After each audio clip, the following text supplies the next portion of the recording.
This is 8 Rules of Love by Jay Shetty, and this is my summary, thoughts, and personal experiences from using what's in this book. Rule 1, let yourself be alone. Most of us dread being alone because we feel lonely all by ourselves. But the thing is, if you approach a romantic relationship from this basis of loneliness, your relationship might stem from your being desperate and lonely instead of one where your partner genuinely brings you joy. Studies indeed have shown that the more afraid we are of being single, the more likely we'll be willing to settle for less satisfying relationships. Jay gives this solo audit exercise that will try to help you feel a little bit more comfortable in your own skin without always needing a companion. I love these little exercises that he gives throughout the entire book, and I'll try to show you as much of them as possible so you can pause the video for more info if you need them. Now, what is the antidote to loneliness? That's solitude, the entire basis of this rule. The difference between loneliness and solitude is the lens through which we see our time alone and how we use that time. The lens of loneliness makes us insecure and prone to bad decisions. The lens of solitude makes us open and curious. As such, solitude is the foundation on which we build our love. Now, the next thing is, how do you get from loneliness to solitude? What does Jay suggest? There are 3 stages for you to move through here. Stage 1 is presence, or basically being present with yourself. This means understanding yourself better by knowing exactly our values and strengths, and of course also what we need to improve on. Jay gives another exercise on this. You can check it out on the screen here. But it's basically knowing yourself better by finding out what you like to spend your time on, your daily habits, your money habits, and your social interaction. When you know yourself better and the values that you stand for, the better you'll get at finding a partner who has similar values to you. You can also more easily make sure that your partner respects your values. Stage 2 is discomfort, and here's another exercise to help you move from discomfort to comfort in solitude. This involves taking up a new skill like singing and roller skating, and for myself, I actually learned the ukulele for a few months. You can also opt to travel alone or take on a job you've never done before. Both stages 1 and 2 will help you be a little bit more self-aware. And the last stage, stage 3, is confidence, and the biggest thing you can do for your self-confidence is to identify areas of growth and to better improve yourself for the future. This is key because when you're more confident, you will be able to talk to the person you like or love without seeking their approval and requiring them to give us any form of external validation. Of course, here's another exercise for you to identify your biggest growth areas. After that, here are 3 methods you can use to improve yourself, and that's through coaching, consistency, and community. There are so many benefits to being able to be comfortable in solitude. First, we are actually more immersed and less distracted, like when we're watching a movie or visiting a museum, to better appreciate art. Second, we're more self-aware, so we know ourselves better. So we know what we stand for and what we bring to the table in a relationship. And third, we develop the self-control to pause and ask ourselves difficult questions like, is this good for me in the long run? And is this healthy for me?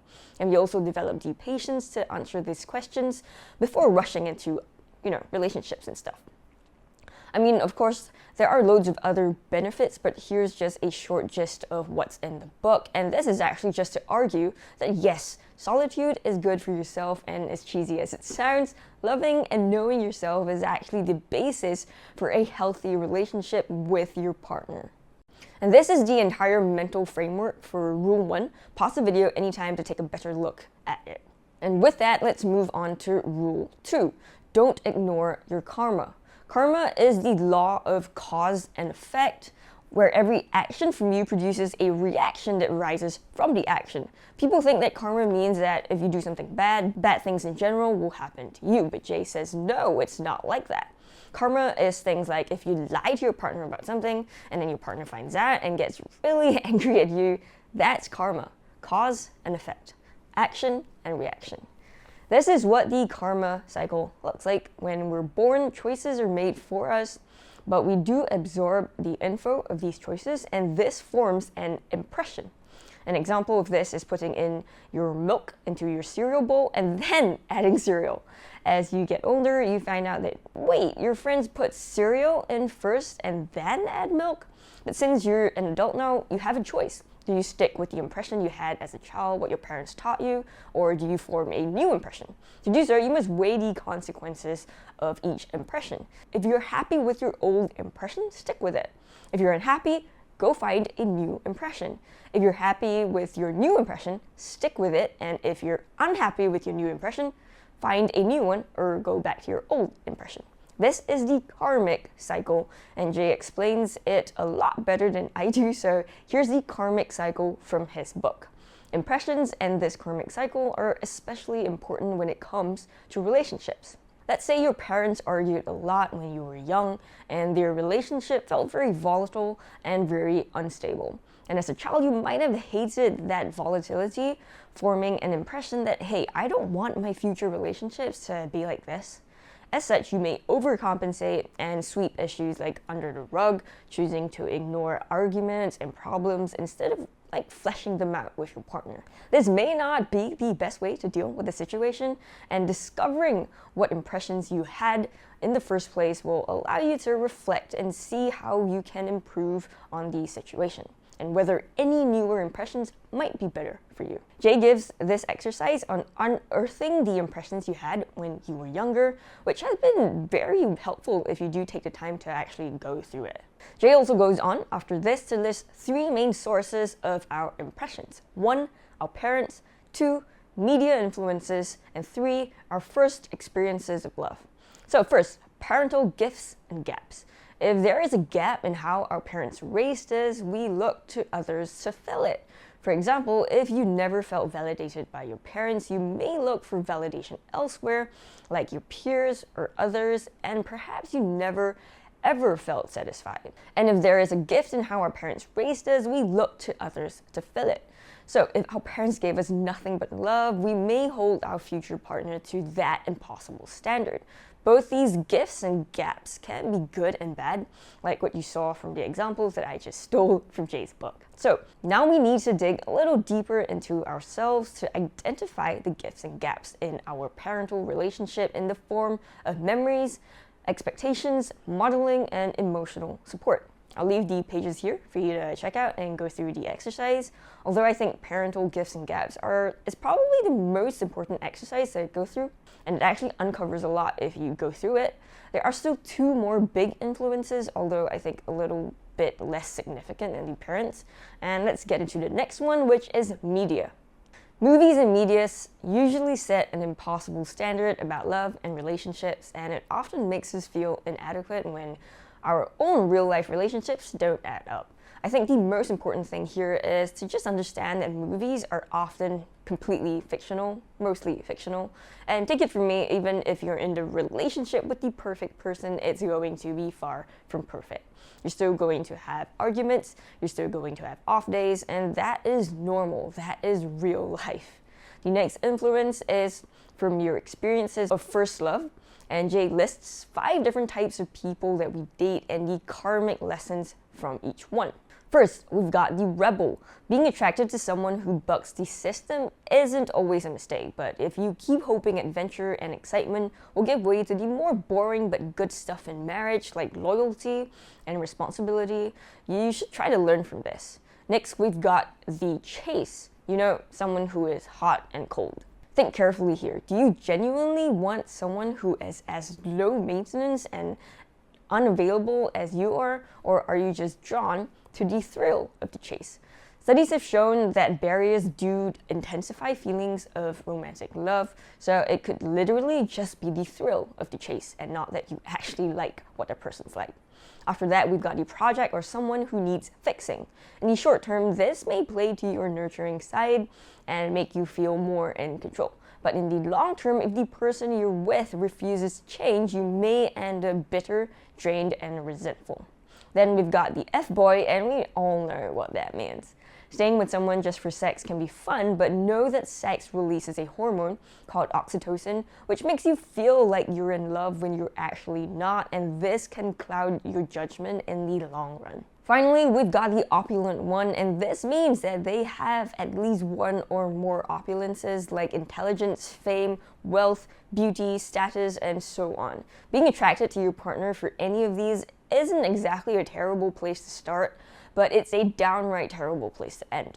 Ultimately, I think it's wise to place more of an emphasis on character, personality, and actions rather than any of these opulences.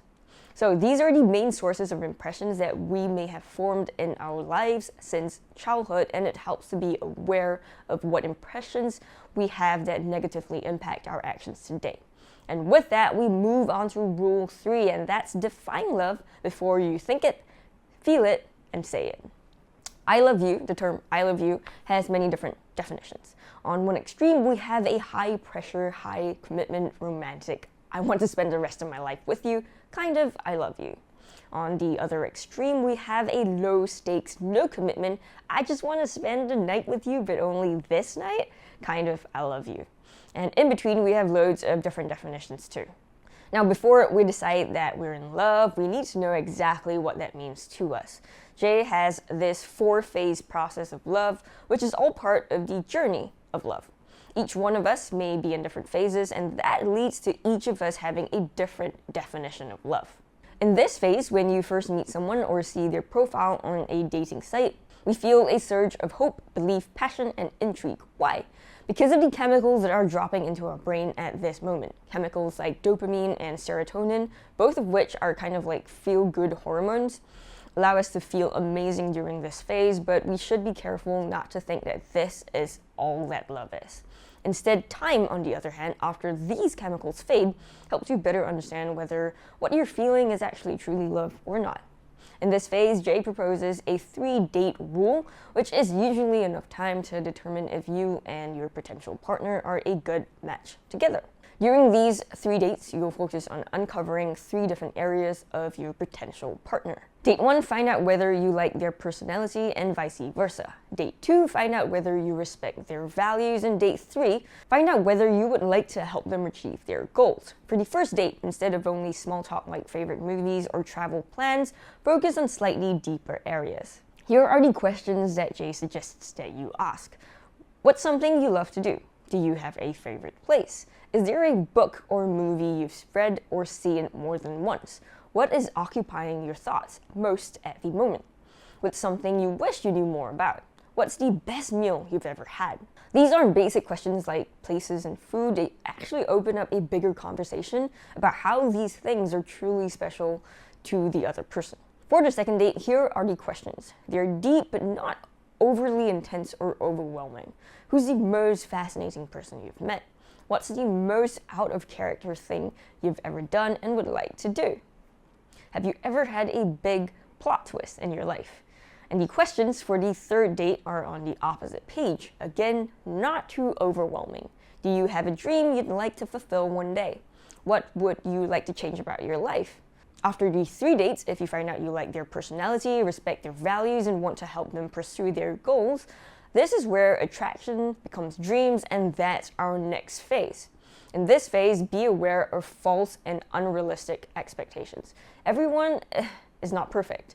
There's probably no one out there for us that will be all these things: rich, successful, fit, handsome or pretty, wonderful chemistry, and have the exact goals and dreams and values that we do.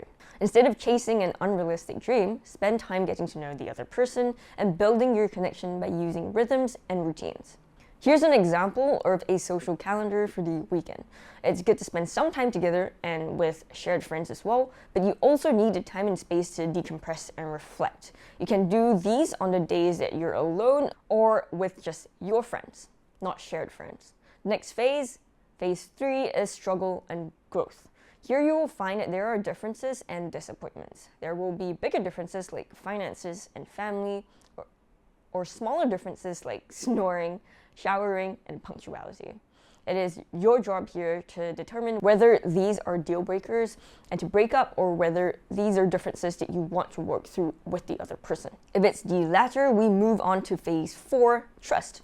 There are 3 types of trust. Physical trust is when you feel safe and cared for in their presence.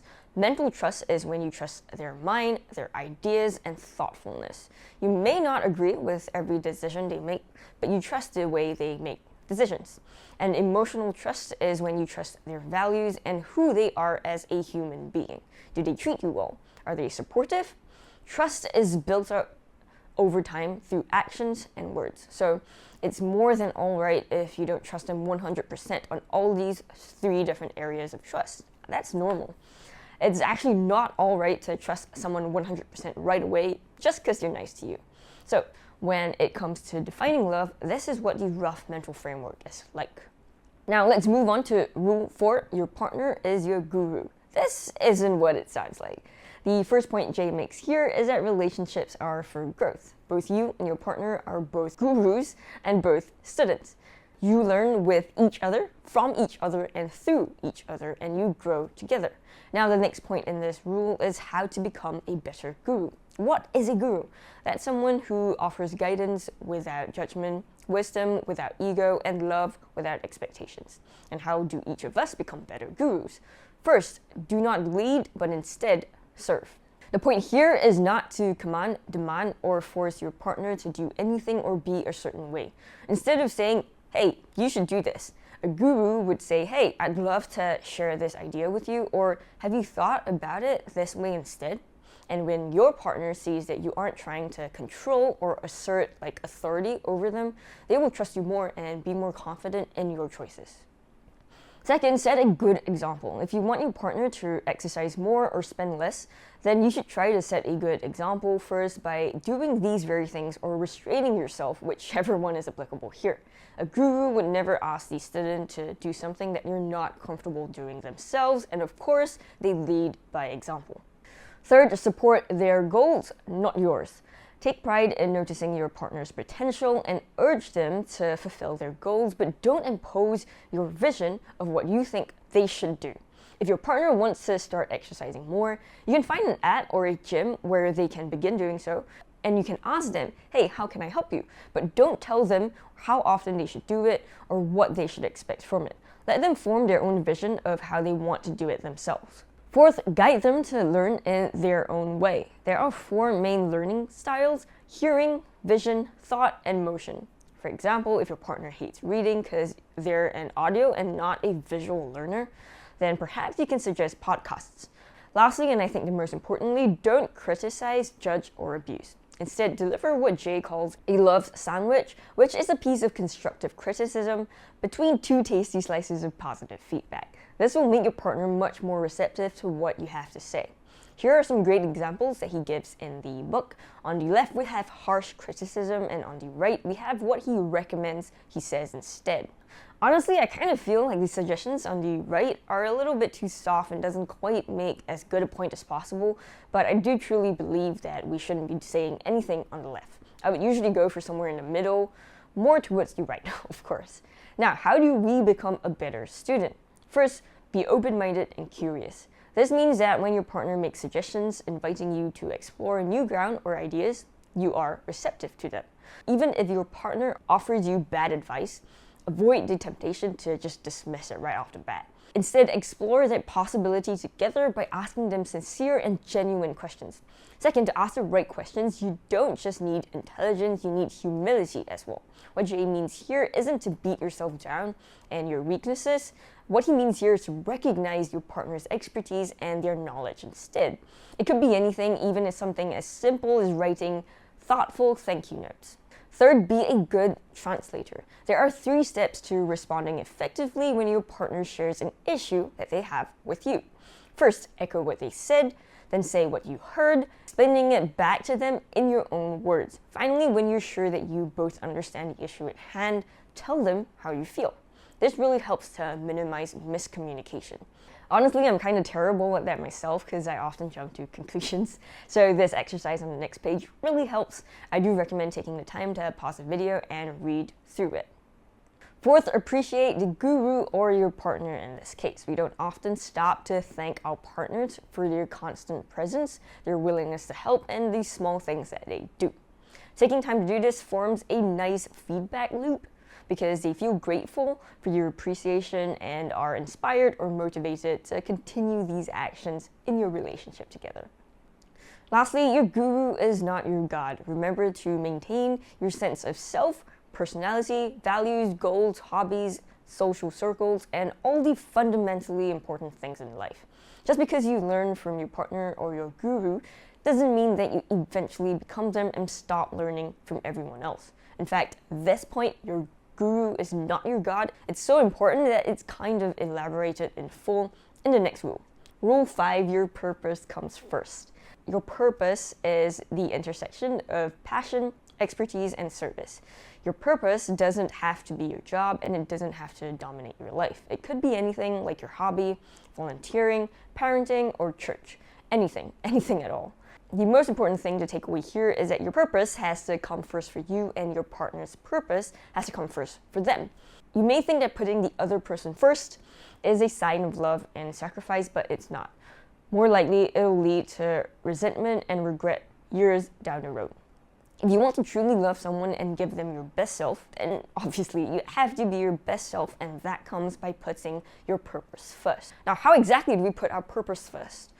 There is a 5-step process of doing so.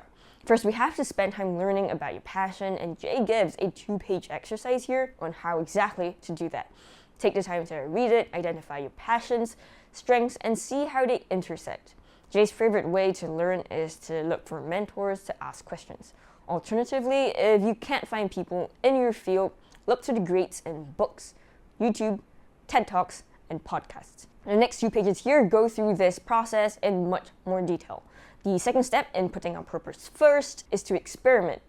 By putting into practice what you've learned in step 1, you find out what works and what doesn't work. You can take baby steps here. If you want to teach, you can start tutoring, blogging, or even YouTube. If you want to sell a craft, try Etsy. Small steps like this really help, and don't be afraid to make mistakes. The third step is thrive, where you go from baby steps to bigger steps and building consistency. This can mean things like taking up a new job, starting a new business, or volunteering as a dog rescuer. The fourth step is struggle, where you may find that nobody's watching your YouTube videos, reading your blog posts, or visiting your Etsy shop. It is very important here to talk to your partner and explain what you're going through so that they can be there to basically support you. And the 5th step after going through these challenges is to win and celebrate your successes. But of course, you only get here through going through the other 4 steps. Try to enjoy every single step of the way, not just winning. As cheesy as it sounds, it's the journey that matters, not the destination. Now, on the flip side, how do you help your partner prioritize their purposes? The same few steps more or less apply as well, but in the form of support. First, help your partner learn. Observe them and see what brings them joy and what their strengths are. You can recommend books or podcasts for them to learn, but don't get mad if they don't take your advice. This is your partner's journey, and they need their own time and their own pace. Second, help them experiment. If you have a friend in a related industry, set them up to get coffee. If they want to perform, get an audience of 5 to 10 friends. See if there's any way within your abilities to set up unique opportunities for them. Third, give them time and space. Sometimes we may feel that our partner is fulfilled by their purpose and not ourselves. And that can be difficult, but if they give us their time because we demand for it, we don't get the best of them. So instead of pulling them away from their purpose, join them in their journey. Fourth, be patient when they struggle. During their struggles, instead of getting frustrated, seek to understand instead of projecting our own desires onto them. Feel free to share your concerns and thoughts, but don't control them and don't force them. And finally, celebrate their wins. Not just the obvious big ones, but the smaller ones, like signing up their first student, making their first $1 online, or just the fact that they stuck to this for 1 entire month. That's a small win, but it should be celebrated. Of course, every relationship will have their ups and downs, and we need to learn to navigate through them, and we can do this by using Rule 6, win or lose together. The main point of this rule is that all couples fight, and they should fight, but instead of approaching the fight as one person winning and one losing, approach the fight as a team to solve the problem together. For example, instead of telling your partner, hey, you're spending too much money, tell them, hey, let's set a reasonable monthly budget. That's fighting as a team. There are three main types of arguments that every couple goes through. The first is pointless arguments. This occurs when one or both partners lash out at each other. This could be misdirected anger or frustration after a terrible day at work. These arguments don't resolve anything. The next is power arguments, where we want to win for the sake of winning. We're more focused on our side of the story and we just want to hear that we're right and get an apology. And the last is productive arguments, where you and your partner see the conflict at hand as a hurdle to overcome together. We're open to understanding each other's side of the story. It is this type of argument that this rule focuses on. So, how should we have these productive arguments? First, purify the ego. It usually takes two hands to clap, and thinking that you're right and that you want an apology won't actually solve anything. Instead, try to understand and connect, and the best way to do that is to rise to neutrality. At least one person being neutral is the best way to resolve a conflict. You can start a neutral conversation with an apology if it's genuine. This means that you've reflected on the situation and accept your responsibility. Even if your partner doesn't apologize back and is still angry, do not get defensive. If you can't start with a genuine apology, save it for later and instead speak in a more neutral tone, trying to understand where they are coming from. Eventually, they will also realize that they need to understand where you are coming from, and both of you can solve this conflict together. Second, diagnose the core problem. There are three types of conflict. Social conflict, triggered by external factors like friends or family. Interpersonal conflict, where your complaint is with the other person or your partner. And inner conflicts, where the root of a problem is an insecurity, expectation, disappointment, or some other problem within yourself. Most fights, at least in my experience, have been inner conflicts. For example, when we argue that no one's helping out around the house, what we're really upset about is not being heard or understood. So, diagnose first the core problem and the fight usually resolves itself. And third, know your fight styles. Jay gives 3 different fight styles: venting, hiding, and exploding. You can read up more about each of them here. I've been with my partner for more than 10 years now, and we have different fight styles for sure. Mine is more venting because I'm usually too impatient to wait for time to pass before resolving the issue, while my partner has a hiding fight style. And over time, I've learned to give my partner, we actually talked about this, anywhere between 2 to 4 hours to disappear and kind of like just cool off after the fight. So at least I don't get super anxious because I have a very specific time frame to look out for. This mental framework really helped me to cope with fights because I'm naturally a very anxious person who wants to solve problems like now. What does Jay suggest when it comes to winning together as a couple? There are 5 steps, the first being picking a place and time for resolving your conflict. The time right after a busy and long workday may not be the best, while the time after decompressing from work will be a better time. As for place, pick a neutral location like the living room. Avoid intimate areas like the bedroom. This is what Jay says. I personally don't follow this place because we live with other people. So our bedroom is the only space we have to each other. But ultimately, I think just pick and choose what works for you. The second step is expression, which is using your words with care. Don't use extreme words like always and never, and don't threaten. Don't use attacking words like blaming your partner and saying that, hey, this is all your fault. And instead of saying the words you and me, like you did this to me, say the word we. We need to change. We need to work on this. Use we. The third step is anger or emotion management. It's hard to kind of summarize all of this, but here's the list of all the different emotions your partner may be dealing with, and you can check it out to see how best to deal with each one. The fourth step is commitment. This is just reaching an agreement to solve the problem together.